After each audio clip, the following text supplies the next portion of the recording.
Movie Bukkake. Welcome back in. I don't know if I have a banger for you today, per se. I have never talked about a podcast I really enjoy called Movie Melt Podcast.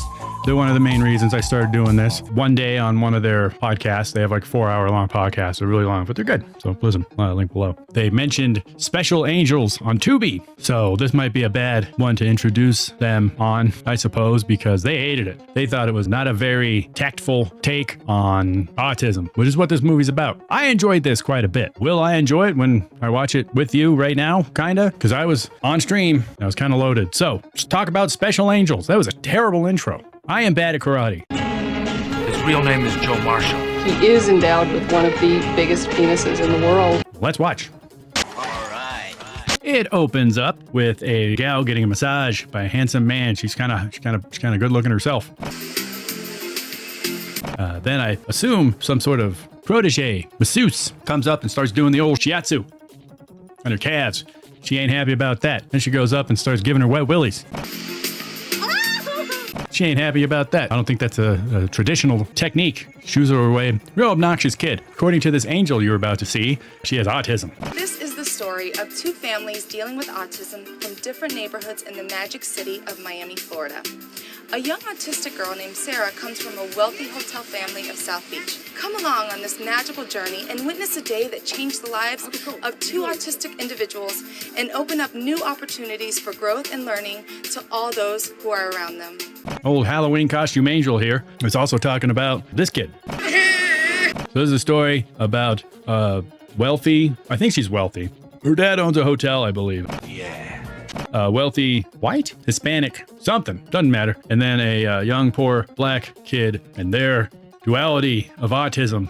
But it's not about that at all. It's batshit crazy. Yeah, push Sarah. Push Sarah into the wall. I think they just sat this little girl down and made her watch a good chunk of Rain Man and said, that's autism, do autism. And she goes, I can do that. And so she's doing that. I don't know. I've met a handful of people with autism. I don't know if that's right. But this little bastard here is bullying her, calling her stupid. Give me your lunchbox, stupid. No! She's giving them their report cards. There's only 2 of them in the class for some reason. I would say maybe it's like a rich kid school, but this classroom looks like shit. Miss Hardy, I want to go home. It's Friday. Let us go. Oh, I guess it's detention. That's why there's only 2 of them. It's all coming together. But wait, why the hell is a little girl in there then? I'm justified in thinking this doesn't make sense. We're good. Anyways, the teacher, I guess she gets a C or something. I think it was like a C minus. What'd she get? Check minus? I think it's a check minus. I don't know what they have at that school. So I get a C, an A, a B, a B, A. Since when is a C average? She then gives her a pamphlet for a special school for special little gals or boys. Victory School for Children with Autism, Miami, Florida. Make school make sense. I'm not stupid, I'm autistic. That clip might be a keeper for use in further projects. The little girl, I think her name's Sarah. Great job, Sarah. Look what I have for you. She then goes back to her mom to show her the letter of recommendation to the special school. That teacher was a liar. That mom knew nothing about it until just then. She's for it, but then she's talking about Poppy. Oh, we got to show your Poppy. Calls him Poppy. I gotta sit down. No, Poppy, no. Because you know how much he hates special schools. In comes Poppy. Ray, what the hell is his name? Everybody else, Raymond. Ray Romano. My 2 favorite ladies. Hope I'm not interrupting anything here. Why so quiet? He turns out he's upset about it. Sarah's teacher sent home another recommendation. Yeah, And we take her to the Victory School. The Victory School? Raymond then asks his wife if she can do him a favor to take a bunch of cash to one of his employees that runs a moving company too, I think. And she goes, I don't want to go in that neighborhood. It's like, well, you're going over to your friends. I guess she's going over to this place to try on a bunch of dresses, as friends often do. Then cuts to our main bad guy. Well, our only bad guy. Maybe the mom's kind of bad too. Why would he even want to live here? That teacher was kind of shitty too. That bully, that little kid who's a bully. Leave her alone, Louis. Shame on you. He's a bad guy. But our main bad guy, his name is Ted. Yeah. And he's a gang leader of a gang. One-man gang. I think he's a one-man gang. But he runs a car shop, but he also sells drugs, which look like cocaine. Cocaine. But I guess everything looks like cocaine. Could be anything. He has a guy here at his little car shop. Look at his office. Holy shit. He's got half a car and half a gorilla. Very strange man. Eccentric drug dealer. We are then introduced to Chief Thunderfart and Miss Daisy. This here's Chief Thunderfart and his girlfriend, Miss Daisy. Anyways, the guy's telling him some bad news of some sort. I don't remember. He goes, oh yeah? And blows him away. Bad dude. Bad dude. We then watch the longest, most obnoxious car ride in history where the mom rambles on with her disability, which is just being a trifling bitch, and her daughter with her disability, autism. My dad is making me go to David's. Just want to go to Robin's. Try on my dress. Yeah. He can meet Ted Jr. Robin. I can play with him and, do what kids do. Dave and Tackle. Who lives here? I mean, why would he even want to live here? Look at these shacks. Yeah, or Orange. Yeah. Just not a fool of those whole neighborhood of built condos. Her house is bigger. What's that? He's driving a bike. What's that? It's called a scooter. It goes on. It goes on. It goes on and on. They then arrive to the place where they were going, pay that guy his cash for rent. There's a kid out there, and she's none too happy about touching her car. Did you buy these flowers? I have to wash my car again. He seems to get along swimmingly with her daughter. Sarah, don't play with that kid. You don't know him. That's how it works. It's like when two deaf people meet the first time, and they can, well, I guess that would work because they can sign and stuff. Whatever. Then that angel comes back. Both the little black kid and that little girl can see it. And so I guess the message of this movie is that angels cause autism. Yeah. She gets out, she pays the dude. Oh, shit. This is your son. I didn't know. Yeah, he has autism. Hey, our daughter has autism. All right, see you later. And just leaves. The kid with the flowers runs afoul of the gang man, drug man. He's not a gang, one-man gang. No, he runs a gang because he killed that guy. He was an inferior member of the gang. So the gang leader, no, top dog. What the hell do you call a crime boss? Runs afoul of him. Hey there, kid. My name is Ted. What's your name? Flowers. The dude starts messing with him, kind of. He gives him bottles that say SOS, and he says, you carry these around for some reason. I don't really know. I don't really get it. Then the dude drives away, and it turns out that he lent a bunch of money to that kid's father, and he's come to collect. His father, the dude, says, well, I sent you an email saying when I'll have the money. I don't read no sissy emails. Where's my money? And this sumbitch trips that kid, makes him fall into a bunch of broken glass. Have a nice trip. You darn klutz, you broke her SOS bottle. Bangs his elbow. Then back to this godforsaken car ride. Pervert.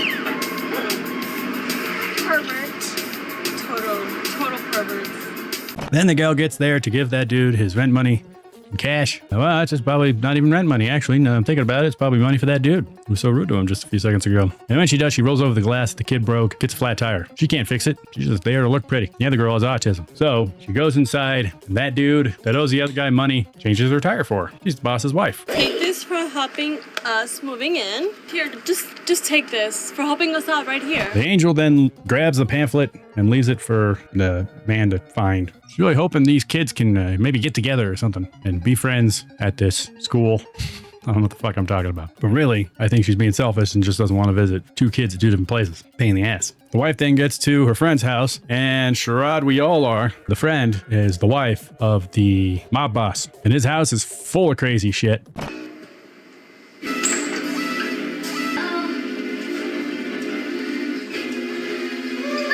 Taxidermied animals. It's just cluttered with them. It's not even like, they're not even strategically placed like nicely above this. It's just packed full of dead shit. They then take her kid, who's a little prick, I guess. Just in the DNA, I suppose. And then they go into this room full of just the most taxidermied animals, and the little kid shuts the door. And locks her in there, and she's freaking out because there's all sorts of dead animals everywhere, and she has autism, and that doesn't help.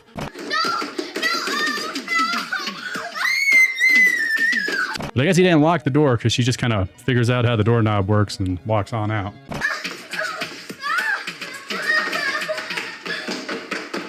Meanwhile, this entire time, the mom is trying on various dresses, which I think is the whole reason she went over there, was just to try on somebody else's dresses. But they have money. I don't understand that. Is that something broads do? They get together and try on some dresses, each other's dresses? Because the other chick, the mob boss's wife, was a little bit thicker. That can't be right. I don't know what the hell's going on here. We then cut to the mob boss, and he's taking in two dudes that work for him, I suppose, into his indoor pool that just has all sorts of crazy bullshit all over the walls. And he's got a stuffed giraffe. He's got the bust of a hippo. He's got a swinging pirate over his dealie there. And guess who's there? Gangrel. I'm pretty sure it's Gangrel. I didn't think it was Gangrel at first, but then somebody convinced me it was Gangrel. Here's two pictures. That's Gangrel, right? From like the Raw era of WWF. We find out shortly why he never went anywhere.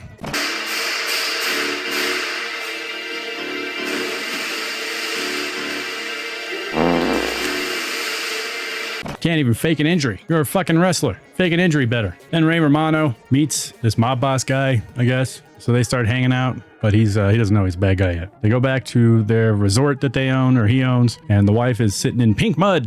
Tina, are you still in the tub? Mudding it up.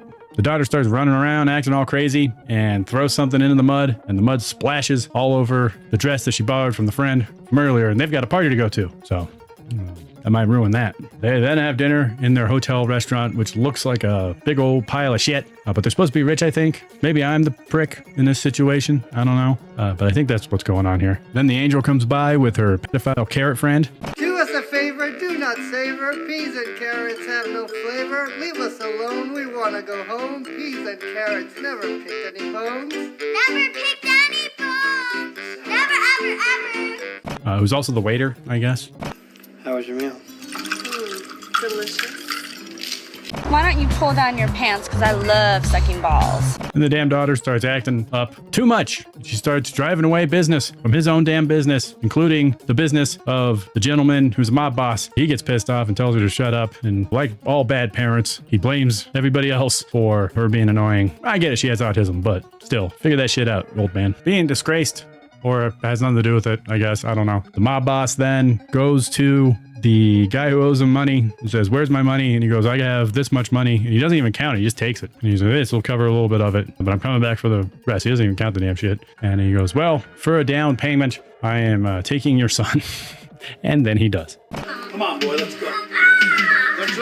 Then the dude goes to that guy again that gave him money and says, "I need more money. It's got to be cash to go to that school." That's right, to go to the special school. The guy goes, "Okay." Gives him even more money, all cash. And then that dude meets his wife, and I guess his wife works for him too. And they have some quasi-sexual thing, I guess. I don't know. David, you ain't getting no love until my brother is home safe and sound. And then Ray Romano wants to celebrate giving that guy money by going sailing again. And no one wants to go sailing with him. So he's boring. It's a boring thing. I'd probably like sailing. I've been on boats, but I haven't been like sailing. I could probably, I don't need to go sailing. I got shit to do. I got crappy YouTube videos to make. Quit screwing around! I know what you're thinking. He's a criminal. He's the head of a mafioso. He's a head of a mob, I guess. He took that boy so he could sell him into sexual slavery. But you'd be wrong. Because he just wants to take him out for a dude date. He wants to go to a restaurant. He buys him some lunch, gives him a Coke, buys himself a beer, and just starts shooting the shit with the kid. I didn't like doing what I did today, but I didn't have a choice. I mean, David's a good man, but he put me in a corner. He's got to understand that doing business with me is a serious matter. Now who's the bad guy? What do you think, kid? Am I a bad man? No, it's him. He's a bad guy. Then the kidnapped kid's son goes to some sort of voodoo priestess and asks her where her son is, or asks like if she can get him back using spells or something. I don't know. It's something like that. So tell me, why should I help you now? Just help me find Angelz. This is an emergency. And that goes nowhere. However, we do get to see the hairiest shoulders on a gentleman I've ever seen in my life. And he has cool shorts. Pretty cool, huh? Don't discount the shorts because of the shoulders. That's what my pappy always said. And he has autism.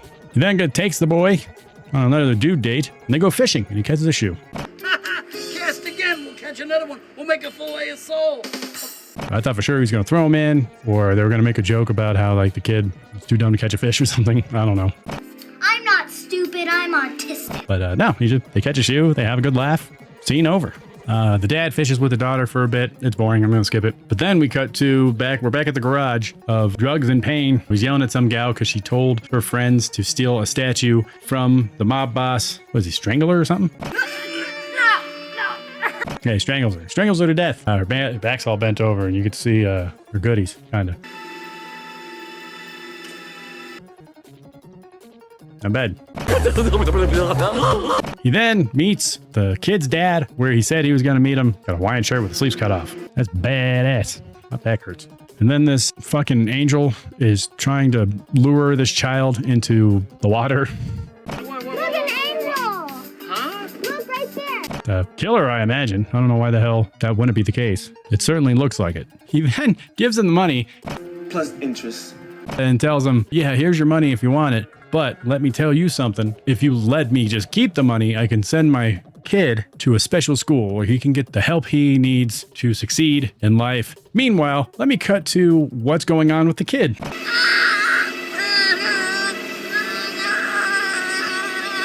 That's right. The man he was trying to convince to care about his son has tied him up with zip ties around his neck to some sort of gate. So good luck with that, dummy. Then that bully kid comes back as the angel and the girl were playing, what is that? That lawn game where you have the balls? Benoit balls? No, those are pussy things. What am I thinking of? It's on the lawn, toss the little ball, and then you get your balls closer to the other balls, you knock the other, the hell is that? Bocce ball. Then the bully comes up and goes, hey, we're going to play hide and seek. So you go hide and I'll seek you. 1, 2, 3. To my surprise, the kid actually goes looking for her. Because I thought for sure he was going to trick an autistic girl into hiding somewhere and then just walk away. I think I've seen that in other things before, but he didn't do that. He's actually trying to find her. While a mixture of GoldenEye from 64 is playing, that song, with like the X-Men theme song, sort of.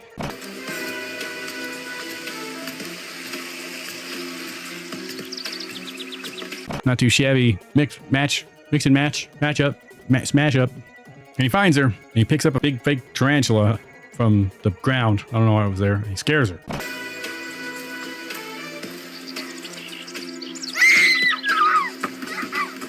Cuts back to the kid being zip tied to the goddamn gate. It's bad, dude. And then the angel makes herself tiny and starts doing dumb shit around his head. Sexy angel stuff. The kid finally utilizes his special needs strength. Is that still not PC? I'm trying to be PC, kinda. No, whatever. Anyways, he uses his special needs strength. He breaks free from his zip ties, finds the statue that woman that got strangled earlier was trying to smuggle from the dude, I guess. I don't know. Runs away with the angel. Ted, the mafioso guy, is none too happy with this. So he chases the kid with his dad right behind him. It's really weird. And he waves a gun at him and he starts trying to shoot him. And then finally, once he starts shooting, then the dad does something and tackles the dude and I think punches him out. Let's watch. Yeah, he punches him out. The kid dumps out all of his drugs just to be a prick. I don't even think the kid knows what drugs is. He's too young. He's got autism. Why the hell would he know what the hell that is? He's just being a prick. He just thought it was dirty or something. It then ends with both the kids going to the special needs school. They're very happy. They're playing on the playground. The dad is pushing his son on the swing. Then Ted, the bad guy, shows up with his son's black roses that he sells and just stares at him.